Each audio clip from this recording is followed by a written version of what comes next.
Jean chapitre 14, verset 26, afin de savoir exactement de quoi nous parlons, pour que nous puissions continuer au fur et à mesure ensemble les différents passages. Voilà. Pour savoir notamment la certitude que nous devons avoir en tant que chrétiens. Mais avant, nous allons lire Jean chapitre 14, verset 26. Je lis la parole de Dieu. D'abord, nous commençons par le verset 24. Celui qui ne m'aime pas... Non, 23. Jésus lui répondit, si quelqu'un m'aime, il garde ma parole. Et mon Père l'aimera. Nous viendrons à lui et nous ferons notre demeure chez lui.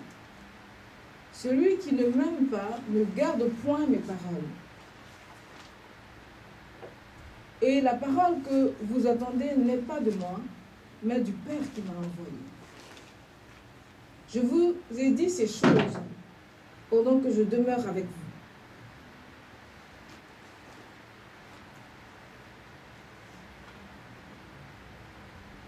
Pendant que je demeure avec vous. Mais le consolateur, l'Esprit que le Père enverra à mon nom, vous enseignera toutes choses et vous parlera tout ce que je vous ai dit. Alléluia.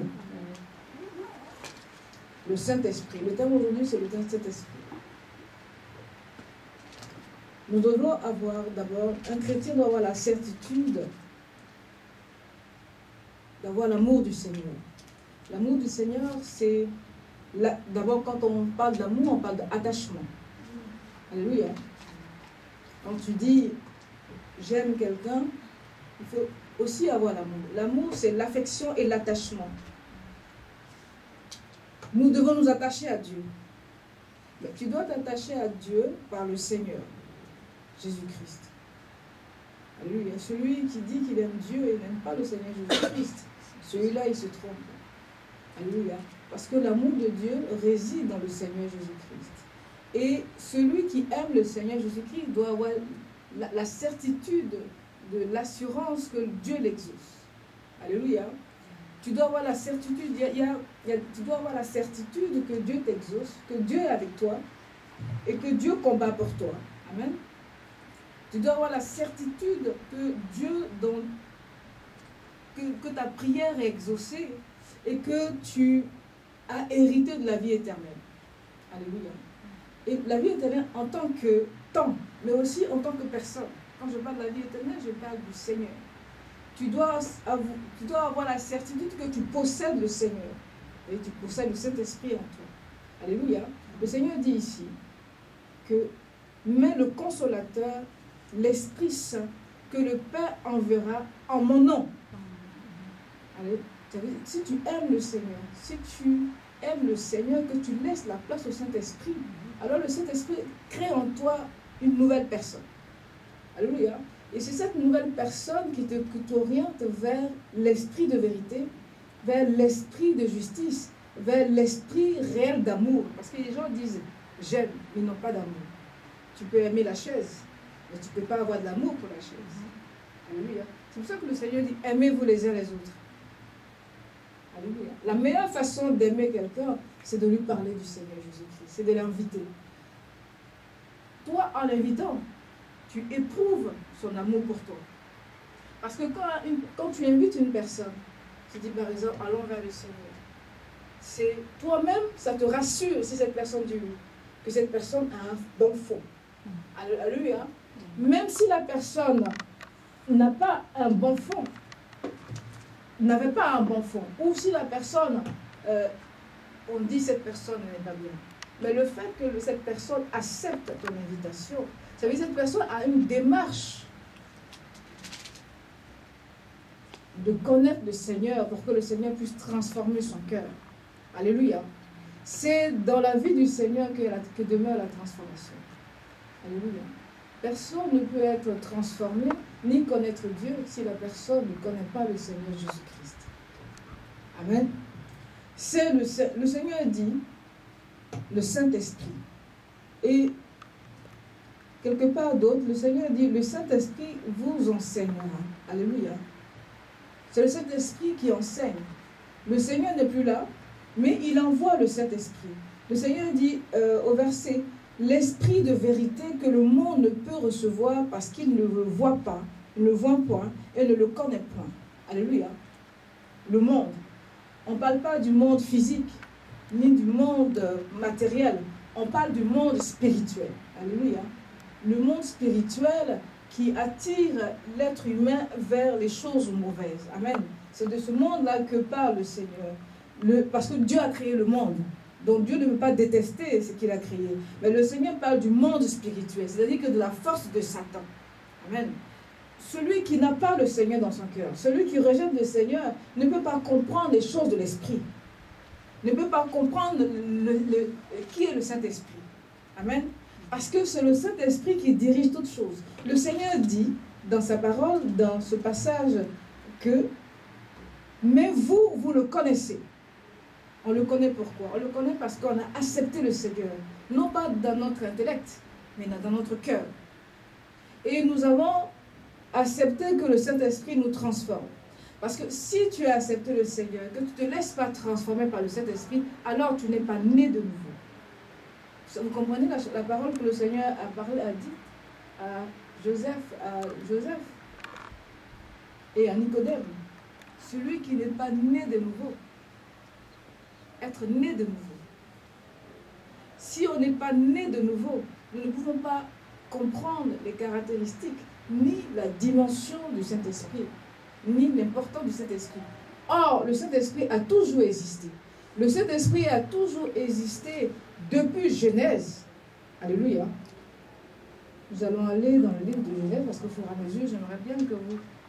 Depuis Genèse, que dit le Seigneur? Le Seigneur dit, la parole de Dieu dit, la terre était informe et vide, il y avait des ténèbres à la surface de l'abîme, et l'Esprit de Dieu se mouvait au-dessus des eaux. Nous parlons de l'Esprit du corps du Christ, enfin du corps de Dieu. L'Esprit. L'Esprit qu'on ne voit pas. L'Esprit qui est peut-être certainement une nuée. L'Esprit qui guidait le peuple dans le désert.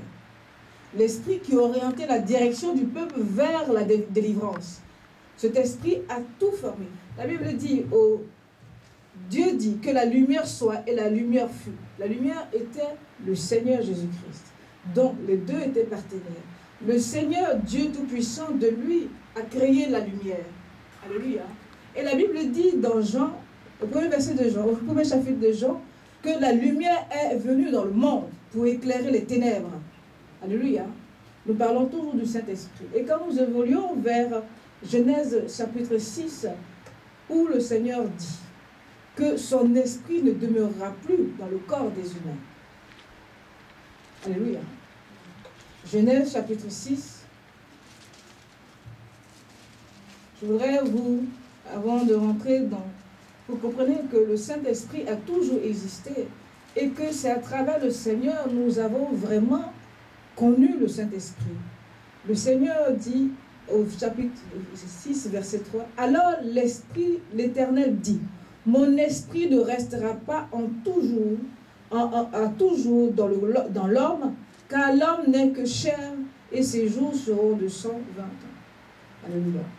Au départ, l'homme était amené à vivre éternellement de la présence de Dieu. Mais le fait que l'homme est rentré dans la désobéissance, je vais simplement me limiter à la désobéissance et non pas au péché, le fait que l'homme est rentré dans la rébellion, alors Dieu ordonne que son esprit ne reste pas éternellement dans le corps de l'homme, de manière à ce que l'homme ne se détruise pas éternellement. Amen.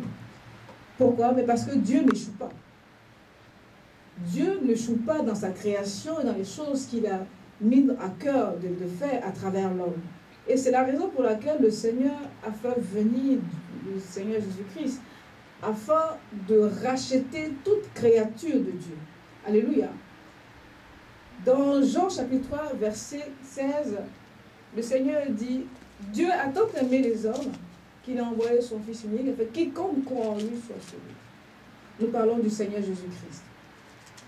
Alléluia. Nous parlons du Seigneur Jésus-Christ. Et le chrétien doit avoir l'assurance d'appartenir à Dieu. Il y a deux catégories des enfants de Dieu. Il y a les enfants de Dieu authentiques Et puis, il y a les enfants de Satan. Ceux-là, on rejette le Seigneur. Ceux-là ne reconnaissent pas le Seigneur comme étant le Fils de Dieu. Le signe qu'une personne a accepté le Seigneur et se donne au Seigneur, c'est de croire dans son cœur, et non pas dans son intellect, que le Seigneur Jésus-Christ est le Fils de Dieu, est Dieu lui-même. Déjà, le fait de croire à cela, déjà le Seigneur t'a restauré. Déjà, le fait de croire que le Seigneur Jésus-Christ est le vrai Fils de Dieu, déjà tu es totalement restauré. Alléluia. Pourquoi? Parce que sur la terre, il y a 3 témoignages venant du ciel. Il y a le Père Céleste. Et nous avons ça dans Matthieu chapitre 3, versets 16 à 17. Il y a la parole. Alléluia. Dieu rend témoignage de son Fils depuis le ciel. Alléluia. Nous avons le Père lui-même qui rend témoignage. Matthieu 3, versets 16 à 17. Et la parole de Dieu qui rend témoignage du Seigneur. Jean 1, versets 1 à 34. Alléluia. Et nous avons le Saint-Esprit lui-même qui rend témoignage du Seigneur. Alléluia. 1 Jean 2, versets 20 à 27. Alléluia. Ces 3 choses rendent témoignage que le Seigneur vient de Dieu, est envoyé de Dieu. Alléluia. Et le Seigneur lui-même, il dit, je ne serai plus sur la terre, mais Dieu va envoyer son esprit qu'il vous a promis. Cet esprit sera là à mon absence. Donc, ça veut dire que le Seigneur va revenir, puisque le Seigneur dit, mais avant qu'il nous sommes dans un temps du sacrifice. Vous savez, nous sommes dans la période où le Seigneur est allé vers le sacrifice. Nous sommes dans la commémoration du sacrifice du Seigneur. Alléluia. Et donc, nous sommes dans ces moments-là où le Seigneur parlait à ses disciples. Il les fortifiait. Les disciples n'avaient pas la révélation que le Seigneur allait vers la croix. Alors le Seigneur qui savait tout, qui savait que le moment était venu pour qu'il aille vers la croix, leur donnait des conseils. Alléluia. Et savait que s'ils n'étaient plus là, ils auraient peur. Vous savez, ils auraient peur parce qu'ils se sentiraient seuls. Et pour qu'ils ne se sentent pas seuls, le Seigneur leur dit, le Saint-Esprit, le Consolateur, viendra auprès de vous et viendra en vous. Il viendra par Dieu. Le Saint-Esprit, c'est l'Esprit de Dieu. Vous savez, les 3 personnes de la Trinité. Dieu le Père, Dieu le Fils, Dieu le Saint-Esprit. Et tous les 3 viennent de Dieu. Et le Seigneur Jésus-Christ dit que Dieu va vous envoyer le Saint-Esprit. Donc, le Saint-Esprit ici est personnifié. Le Saint-Esprit, ce n'est pas un homme, mais c'est l'Esprit. L'Esprit de celui qui n'est pas né de nouveau. Celui qui n'a pas accepté le Seigneur. Parce que le Saint-Esprit vient de Dieu. Un jour, je passais dans la rue, j'ai vu un homme malade. Il avait une béquille. Il était vraiment malade. Et je passais, je sentais sa maladie. Et ça me dérangeait. Je demandais à cet homme, est-ce que vous voulez que je prie pour vous? Parce que ça me fatiguait, je ne pouvais pas tenir. Il m'a dit, non. J'ai dit, vous ne croyez pas à la guérison? Non. Mais j'ai compris pourquoi. Parce qu'il était dans l'idéologie musulmane. Alors, eux, ils ne croient pas à la guérison. Eux, ils ne croient pas au Saint-Esprit. Mais un chrétien doit croire à la guérison. Parce que c'est le don que Dieu a donné à tous ceux qui croient en Jésus-Christ. Et c'est pour ça que le Seigneur nous dit dans le livre de Marc, chapitre 16, versets 15 à 20. Et plus précisément, versets 17 à 19. Voilà. Voici les signes qui accompagneront tous ceux qui auront cru. Alléluia. Voici le signe. Et le signe, c'est le miracle. Alléluia. Et qu'est-ce qui manifeste ces signes? C'est le Saint-Esprit. Alléluia.